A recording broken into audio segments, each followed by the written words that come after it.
ম্যারাথনের দৌড়ের মতো তারা হচ্ছে দৌড় দিছে। যুগ্ম সদস্য সচিব জনাব তারেক রহমান, আমরা আমাদের জামান টাওয়ারের উপরে, জামান টাওয়ারের যে মালিক কর্নেল মিয়া মসিউজ্জামান কঠিনভাবে ধুলাই দিল গণ অধিকার পরিষদের তারেক ভাইকে। সুপ্রিয় দর্শক শ্রোতা, আসসালামু আলাইকুম।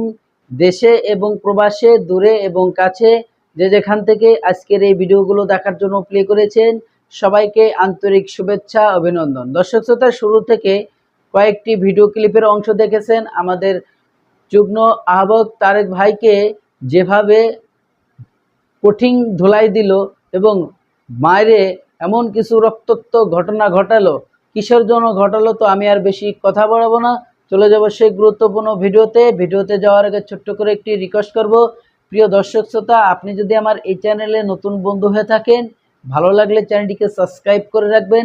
আর অলরেডি যারা সাবস্ক্রাইব করে রাখছেন সবাইকে অসংখ্য অসংখ্য ধন্যবাদ। প্রিয় দর্শক, ভিডিওর শেষে গুরুত্বপূর্ণ আলোচনা থাকবে, অবশ্যই ভিডিওটির সাথে থাকবেন। আসসালামু আলাইকুম। যারা লাইভটি দেখছেন, এই যে দেখতে পাচ্ছেন গণ অধিকার পরিষদের যুগ্ম সদস্য সচিব জনাব তারেক রহমান। আমরা আমাদের জামান টাওয়ারের উপরে, জামান টাওয়ারের যে মালিক কর্নেল মিয়া মসিউজ্জামান ভাইয়ের অফিসে ছিলাম। একসাথে সেখানে লাঞ্চ করে আমাদের তারেক রহমান বাসায় যাবে বলে সে উপর থেকে নিচে নেমে আসে। নিচে নামার পরে এই যে জামান টাওয়ার দেখেন, জামান টাওয়ারের নিচে এই তারেক রহমানের উপরে এই যে ভিপি নুরুল হক নূরের গুন্ডা বাহিনী দিয়ে হামলা চালিয়ে তার মাথার অবস্থা কি করে দেখেন। দেখেন আপনারা, আজকে আমরা স্পষ্ট বলতে চাই, হাসপাতাল উঠে রাখেন।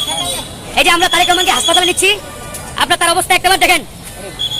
এই যে নুরুল হক নূরের বিষয়টি আমরা বলেছি যে ইসরায়েলের এজেন্ট, সে ভারতের এজেন্ট, রয়ের এজেন্ট, তার বাস্তব প্রমাণ আপনারা দেখেন। দেখেন ঠিক আছে, কথা। এই যে তারেক ভাইয়ের অবস্থা দেখেন। তোমরা আসো জানাচ্ছেন। এই যে দেখেন তারেক ভাইয়ের কি অবস্থা করেছে কার্যালয়ের নিচে। যখন আমরা আজকে আমাদের একটি যৌথ প্রেস কনফারেন্স ছিল আমাদের জাতীয় প্রেস ক্লাবে, সেই যৌথ প্রেস কনফারেন্সটা শেষ করে আমরা কেন্দ্রীয় কার্যালয়টি আমাদের যে ভবনটিতে আছে, সেই ভবনটিতে আমরা আসি। সেই ভবনে যে মালিক আমাদের কর্নেল মিয়া মসিউজ্জামান, সেই মসিউজ্জামান ভাইয়ের যে পার্সোনাল অফিস, সেই অফিসে আমরা বসলাম। সেখানে আমরা একসাথে সবাই দুপুরে খাওয়া দাওয়া করলাম। সেখানে আমাদের সাদ্দাম হুসাইন ছিলেন, আতাউল্লাহ সাহেব ছিলেন, আমি ছিলাম, আমাদের তারেক রহমান ভাই ছিলেন, সবাই। তো সেখান থেকে নেমে আমাদের তারেক রহমান ভাই বললেন আমি অনেক ক্লান্ত, আমি বাসায় চলে যাব। তো তিনি তার সাথে নাজির ছিলেন, তারা দুইজনে নিচে নেমে আসে।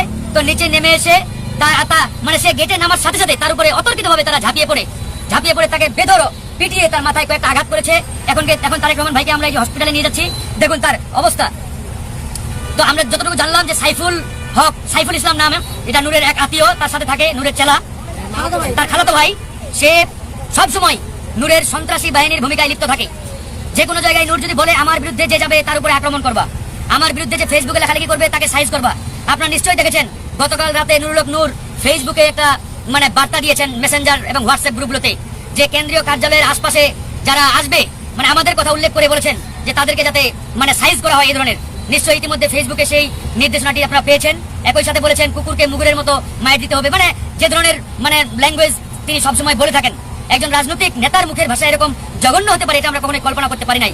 তো কালকে নুরুল হক নূরের এই নির্দেশনা অনুযায়ী আজকে আপনারা দেখতে পাচ্ছেন যে আজকেই কিন্তু এই হামলাটা চালানো হলো।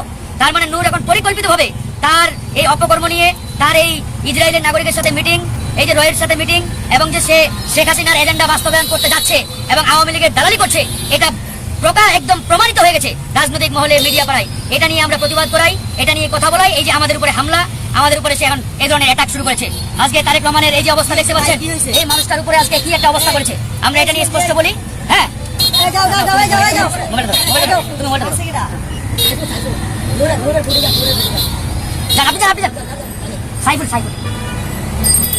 সাদ্দাম হোসেন বলেন, আপনি কথা বলেন, কি হয়েছে ঘটনাটা বলেন। আসলে আপনারা যারা আছেন, আপনারা হয়তো অনেকে আমাদেরকে পছন্দ করতেও পারেন, আমাদেরকে অপছন্দ করতে পারেন, সেটাতে আমাদের কোনো আপত্তি নাই। আমাদের কথা আপনারা বিশ্বাস করতেও পারেন, নাও করতে পারেন। সমস্যা হচ্ছে কি, মানে আপনারা আমার মতের পার্থক্য থাকবে, দ্যাট ডাজন্ট মিন যে আপনি আমাকে ফিজিক্যালি অ্যাসল্ট করবেন। আমাকে ফিজিক্যালি অ্যাসল্ট করার অধিকার কিন্তু আপনার কোনো মতেই নাই বা কোনোভাবেই নাই। সেই জায়গা থেকে আমরা আসলে কখনো প্রত্যাশা করি নাই আমাদেরই ভাইদেরকে দিয়ে তারা আমাদের গায়ে আঘাত করাবে, যেটা আসলে আজকে খুবই অনাকাঙ্ক্ষিত এই ঘটনাটি ঘটলো তারেক ভাইয়ের ক্ষেত্রে। যে সত্যিকার অর্থে আমাদের ভাই বলবো না, নুরুল হক নূরের বডিগার্ড হিসেবে খ্যাত ছিল ওই ছেলেটা, এবং নুরুল হক নূরের খালাতো ভাই সে। নুরুল হক নূরের নিজের নির্দেশে নুরুল হক নূর নির্দেশ দেওয়ার পরেই নাকি সে তারেক রহমানকে কার্যালয়ের নিচে একা পেয়ে তারেক রহমানকে মারধর করে এবং মারধর করে দেখেন ওনার কি অবস্থা করেছে। এখন আমরা আসলে বলতে চাই, দেখেন আমরা আসলে মারামারি করার জন্য, গুন্ডামি করার জন্য তো এই স্বৈরাচার শেখ হাসিনার বিরুদ্ধে রাজপথে নামছি না। আগে যেমনটা আমরা আসলে ওই ছাত্রলীগ, যুবলীগ, আওয়ামী লীগের গুন্ডামি। আমরা হাসপাতালে যাচ্ছি তারেক রহমানকে নিয়ে, সবাই আমাদের জন্য দোয়া করবেন। হ্যাঁ, আল্লাহ হাফেজ, আমরা আপডেট জানাবো।